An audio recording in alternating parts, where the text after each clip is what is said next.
much money have we spent on the Molick versus Worcester? Considerable amount. I don't have the exact amount. I believe we're somewhere over $35,000. Over 35,000. And now, what assets of the township are we protecting? I don't know that we're protecting assets. I think what we're doing is protecting integrity. Integrity.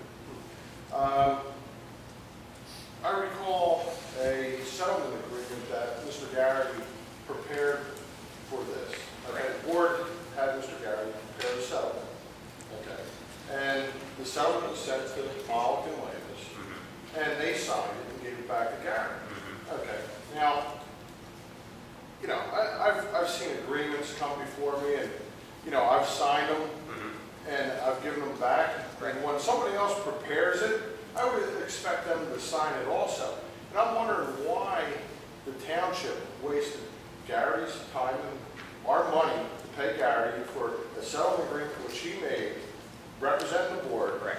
And Molick and, you know, the plaintiff here signs it, and then it comes back to you, and then you're not signing it. You have to do certain things legally to make it correct. Okay.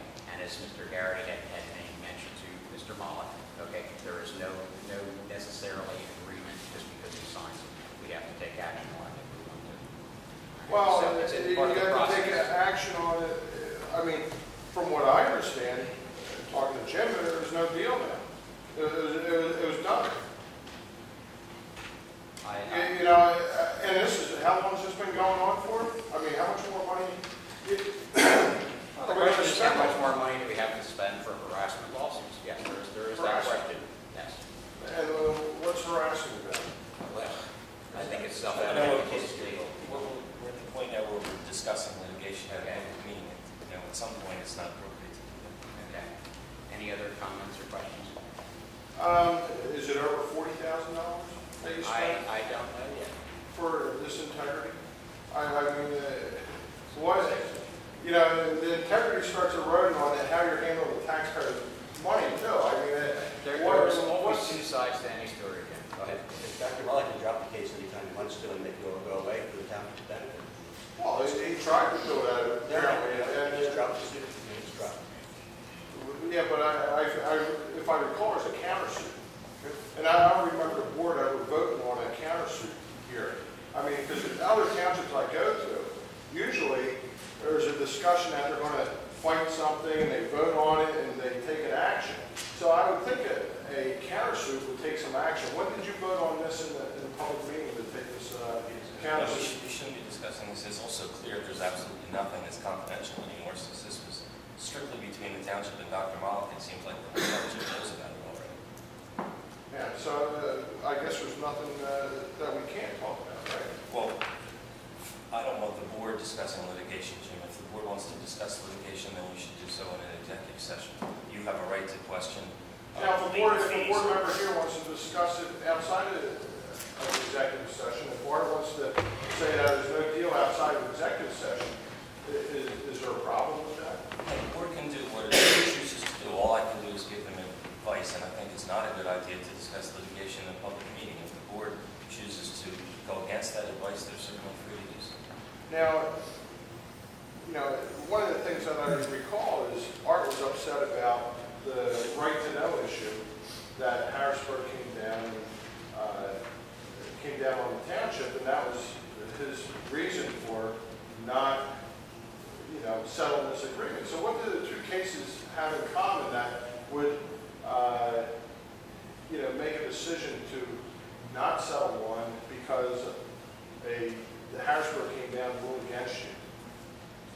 I mean, that's why, you know, so your integrity again, I mean, Well, that's Harrisburg's coming out saying that you're having a problem with it. That is a constitutional question there. The rights of private property, the right to privacy. There's an extreme amount of constitutional questions that can be discussed there. What right to privacy? Everything here has been township business. Well, it is what it is. That's my statement.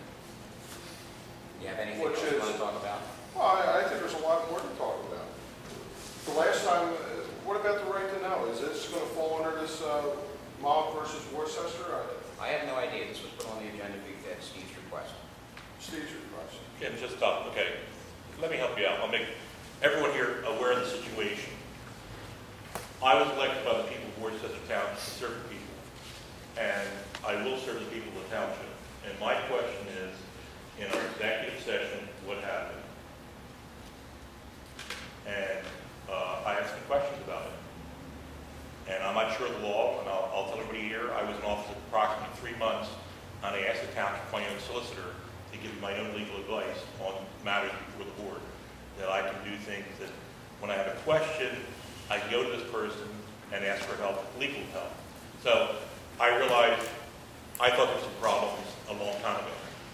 We had an executive session last 2 weeks ago, and we aired some problems regarding Dr. Holland's situation, as it's been brought up by all sides today. And I have some strong questions. And I don't know the legal ins and outs regarding suits and countersuits in a sunshine law violation. When you have someone that's representing the township, you get one side versus having someone that's an outside agency giving you advice that's more even, or that is not biased. My problem with the lawsuit is, and the counter lawsuit is, I had no idea what was taking place. I wasn't involved in the information regarding the counter lawsuit. I didn't sign off on the counter lawsuit. I wasn't asked questions about the lawsuit. And I'll say it publicly now. I think the lawsuit, what we did in the meeting, being the crux of the matter that initiated the lawsuit, the township was wrong. We voted on a non-agenda item without taking public comment. You know, I'm the first time supervisor. I was in office about 3 months when this subject came up. I went to one seminar on sunshine law violations, sunshine law etiquette, and from what I understand is you can't vote on an item without taking public comment.